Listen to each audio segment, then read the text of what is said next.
बिस्मिल्लाहिर्रहमानिर्रहीम। अस्सलाम वालेकुम नाज़रीन, कैसे हैं आप? खैरियत से हैं? मैं हूं आपका मेज़बान इमरान असलम और हमारी गुफ्तगू चल रही है सीरत नबवी सल्लल्लाहु अलैहि वसल्लम के मुख्तलिफ़ गोशों के हवाले से।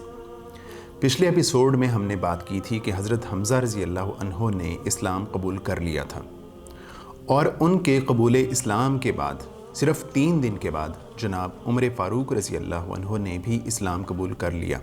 उनके कबूल इस्लाम के बाद मुसलमानों पे जो ज़ुल्म व सितम का सिलसिला जारी और सारी था, उसमें किसी हद तक कमी वाक़ई हो गई थी।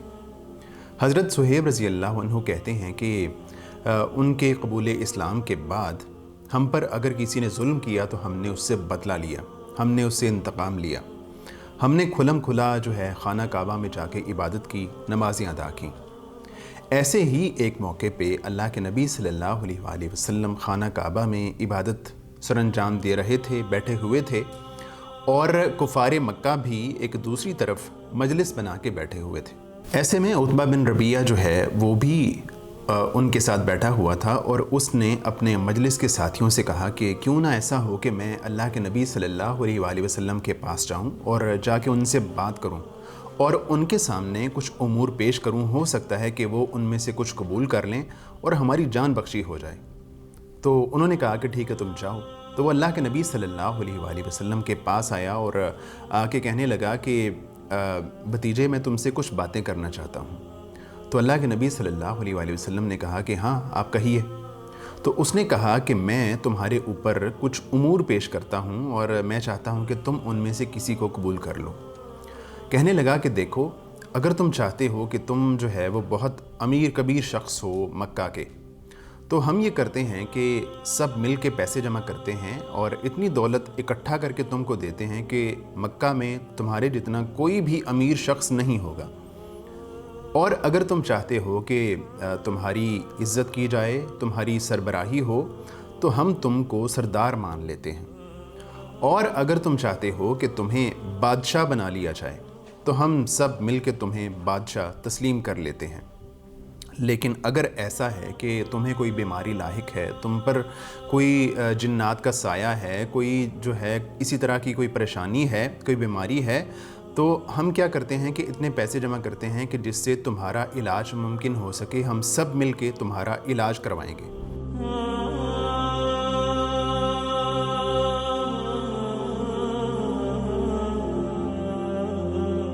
तो अल्लाह के नबी सल्लल्लाहु अलैहि वसल्लम ने फरमाया कि क्या तुम अपनी बात कह चुके हो? तो उसने कहा कि हाँ, मैं अपनी बात मुकम्मल कर चुका हूँ। तो अल्लाह के नबी सल्लल्लाहु अलैहि वसल्लम ने फरमाया कि अब सुनो। तो आप अलैहिस्सलातु वस्सलाम ने ये आयात तिलावत फरमाई। बिस्मिल्लाहिर्रहमानिर्रहीम। हामीम तंज़ीलुम मिनर्रहमानिर्रहीम। किताबुन फुस्सिलत आयातुहु क़ुरआनन अरबिय्यन लिक़ौमिन यअलमून बशीरन व नज़ीरा फ़अअरज़ अक्सरुहुम फ़हुम ला यस्मऊन वक़ालू क़ुलूबुना फ़ी अकिन्नतिन मिम्मा तदऊना इलैह। उतबा बिन रबिया इन आयात को सुनता रहा। अल्लाह के नबी सल्लल्लाहु अलैहि वसल्लम आयात पढ़ते गए और उतबा बिन रबिया अपने बाजू जो है वो ज़मीन के साथ टेके उनको सुनता चला गया। जब सजदे की आयात आईं तो अल्लाह के नबी सल्लल्लाहु अलैहि वसल्लम ने सजदा किया और सजदे से उठ के उसे फरमाया कि मैंने जो कहना था वो मैं कह चुका। ये सुन के उतबा बिन रबिया वहाँ से उठा और अपनी मजलिस की तरफ जाने लगा। जब उसकी मजलिस के साथियों ने उतबा बिन रबिया को आता देखा तो कहने लगे कि उतबा जिस चेहरे के साथ यहाँ से गया था उस चेहरे के साथ वापस नहीं लौट रहा, इसका चेहरा बदला हुआ लग रहा है। और जब वो उनके करीब पहुँचा तो कहने लगा कि वल्लाह, मैंने ऐसी कलाम सुनी है जैसी कलाम मैंने पहले नहीं सुनी। ये बहुत ही उम्दा और आला कलाम था। सुनो, تم میری بات غور سے سنو. دیکھو اللہ کے نبی صلی اللہ علیہ وآلہ وسلم کی دعوت سے کوئی بہت بڑا واقعہ ضرور رونما ہوگا، اور اس کے نتیجے میں اگر کسی شخص نے اس کو مار ڈالا تو سمجھ لو کہ تمہارا کام بھی ہو گیا. اگر محمد صلی اللہ علیہ وآلہ وسلم عرب پر غالب آ گئے تو اس کی عزت، اس کا احترام، تمہارا بھی احترام ہے، تمہاری بھی عزت ہے. تو میری بات سنو، اس کو اس کے کام پہ لگا رہنے دو. تو وہ کہنے لگے کہ لگتا ہے کہ محمد کے کلام کا جادو اس پر بھی چل گیا ہے. اس کے بعد حالات بہت زیادہ بدل چکے تھے. مسلمانوں کے حق میں حالات قدرے بہتر ہو چکے تھے، لیکن جناب ابو طالب کی جو پریشانی تھی وہ اپنی جگہ برقرار تھی. ان کو یاد آ رہا تھا کہ خطاب کے بیٹے نے تلوار اٹھائی تھی ان کے بھتیجے کو قتل کرنے کے لیے. ان کو یاد آ رہا تھا کہ ابو جہل نے پتھر اٹھایا تھا ان کے بھتیجے کا سر کچلنے کے لیے.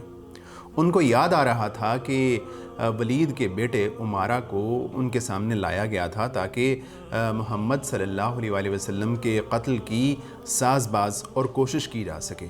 ان کو یاد آ رہا تھا کہ عقبہ بن ابی معیط نے محمد صلی اللہ علیہ وآلہ وسلم کی گردن میں چادر ڈال کے اس کو اچھی طرح بھینچا تھا اور گلا گھونٹنے کی معاذ اللہ کوشش کی تھی، اور یہی باتیں ان کو مسلسل پریشان کر رہی تھیں. تو ایسے میں انہوں نے ایک فیصلہ کیا. انہوں نے فیصلہ یہ کیا کہ عبد مناف کے جو دو بیٹے تھے ہاشم اور مطلب، ان کے آگے جو خاندان چلے ان کے خانوادوں کو جمع کرنے کا فیصلہ کیا.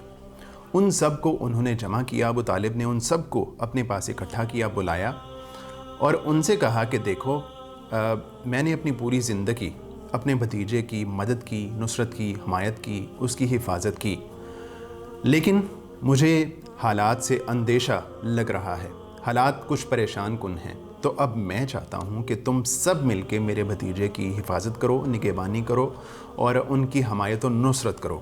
مطلب اور ہاشم سے نکلنے والے خاندان تھے. ان سب نے کہا کہ ہم سب مل کے محمد صلی اللہ علیہ وآلہ وسلم کی حفاظت اور حمایت کریں گے. صرف ابو لہب جو ابو طالب کا بھائی تھا اس نے جو ہے وہ اس سے اختلاف کیا. اس کے علاوہ باقی سب لوگوں نے کہا کہ ہم سب مل کے محمد صلی اللہ علیہ وآلہ وسلم کی حمایت اور نصرت کا فریضہ سر انجام دیں گے. اس کے بعد کیا حالات پیش آئے اور حالات نے کیا رخ اختیار کیا، اس پر ہم بات کریں گے انشاءاللہ آئندہ ایپیسوڈ میں. ہمیں دیجیے اجازت. اللہ حافظ.